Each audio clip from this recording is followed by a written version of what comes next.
فأنا ناصح لإخواني بالصدع بالحق تبيض وجوههم. السكوت في مسألة الحزبية يضرها، فاصدع بما تؤمر وأعرض عن المشركين. سلامي على دماج ورجالها والشيخ يحيى ودار العلم يا سعد بانيها. Waalaikumsalam warahmatullahi wabarakatuh. Meminta cerai pada suaminya karena tidak mau dimadu adalah kebatilan, karena ini adalah hukum dari Allah Ta'ala dan ini adalah kemaslahatan yang besar.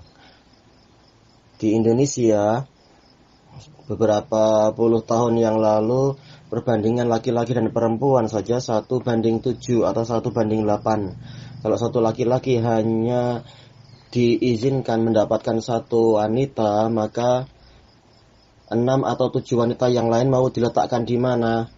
Maka mana rasa kasih sayang dari seorang wanita kepada saudarinya, sebagaimana dirinya ingin mendapatkan naungan, maka saudari-saudari dia yang lain juga ingin mendapatkan naungan. Kasihani mereka. Dan pasti hikmah dari Allah itu sangat besar dan sangat agung serta sangat mulia. Boleh jadi kalau suami tidak menikah lagi, dia akan jatuh kepada maksiat, malah akhirnya jadi benci kepada istrinya dan sebagainya. Tapi kalau istrinya malah mengizinkan dengan ridho dan kesabaran, merelakan yang seperti itu, merelakan hukum Allah dan merelakan suaminya menikah lagi, tapi selalu diingatkan untuk adil, untuk bahwasanya nanti tanggung jawab besar di sisi Allah. Kalau suami tahu istrinya baik seperti ini, boleh jadi dia akan semakin sayang, semakin menghargai, semakin menghormati istrinya. Dan juga dari sisi yang lain, semakin seorang suami itu mengenal wanita yang lain dengan cara yang halal, semakin dia insya Allah akan mengetahui, oh ternyata istri saya itu adalah memang tambatan hati yang terbaik. Istri yang pertama itu memang dia itu adalah dermaga dari kapal saya yang terbaik, dermaga yang terbaik. Saya menikah yang kedua ternyata tidak seperti yang saya bayangkan. Tetap istri saya ini yang terbaik, walaupun setiap wanita punya kebaikan, tapi ternyata memang istri saya yang pertama inilah yang paling bagus dan sebagainya. Boleh jadi dia akan mampu melihat yang seperti itu.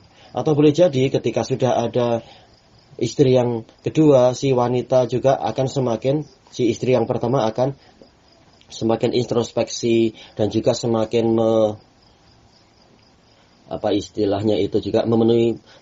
memenuhi hak-hak suami, memenuhi kewajiban dia terhadap suami, yang mana tidak ada wanita yang mampu untuk memenuhi hak suaminya sebagaimana mestinya. Dia akan semakin rajin ini, semakin rajin itu, dan seterusnya.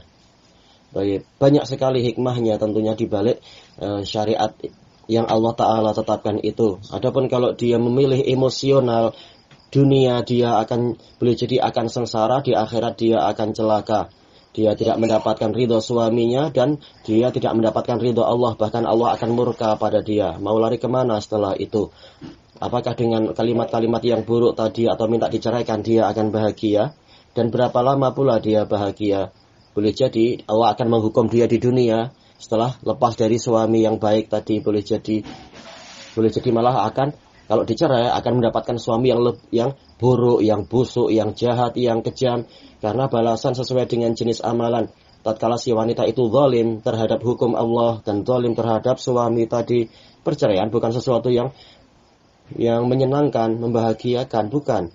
Suami akan sangat tertekan dengan adanya tuntutan cerai macam itu. Bukan tuntutan yang hak, tapi tuntutan yang batil, karena dibangun di atas kebatilan. Bukan tuntutan cerai yang benar karena suaminya zalim, bukan. Kalau alasannya adalah seperti yang tadi, si wanitanya lah yang zalim, boleh jadi karena dia sesuka hatinya, dia akan mendapatkan suami yang lain yang malah akan mendolimi dia. Orang yang zalim akan terkena orang zalim lainnya balasan sesuai dengan jenis amalan. Wa kadzalika nuwalli ba'dadz zalimina ba'dhum bima kanu yaksibun. Kata Allah Ta'ala, demikianlah kami jadikan sebagian orang yang zalim berkuasa terhadap sebagian orang yang zalim yang lain dikarenakan perbuatan mereka. Boleh jadi seperti itu. Akhirnya di dunia dia sengsara, di akhirat boleh jadi dia celaka karena dia datang kepada Allah dalam keadaan Allah murka padanya. Boleh jadi. Baik, maka jangan seperti itu. Baik. Kemudian, dan dia tidak punya hak untuk menuntut cerai. Tapi kalau dia mau khulu, boleh jadi dia akan menuntut khulu. Mungkin lapor ke pengadilan, begini. Nah, nanti lihat pengadilan meridhoi itu, memutuskan itu atau tidak, atau bagaimana. Adapun pertanyaan kedua, sesudah dicerai, apakah si wanita itu mendapat harta dari suami? Kalau cerainya, talaknya adalah talak raj'i, dia masih istri. Tapi kalau talaknya talak bain, bukan istri, maka dapat harta dari sisi apa kalau demikian? Kalau sekedar istilahnya mendapatkan harta.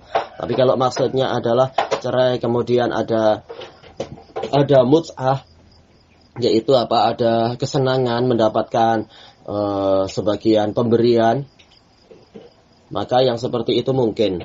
Walaupun wanitanya yang dosa banyak karena dia menuntut cerai dengan sesuatu yang tidak ada hak, menuntut cerai untuk sesuatu yang batil, dianya yang batil, tidak ikut hukum Allah dan membuat sedih suaminya dan sebagainya. Baik, apakah boleh wanita itu meminta harta dari suaminya? Lihat, minta harta dari sisi apa dulu, dan apakah ini masih suaminya? Lihat, perceraiannya itu cerai yang apa? Talak bain ataukah talak raj'i? Kalau sudah bukan suaminya, tak ada hak dia untuk minta.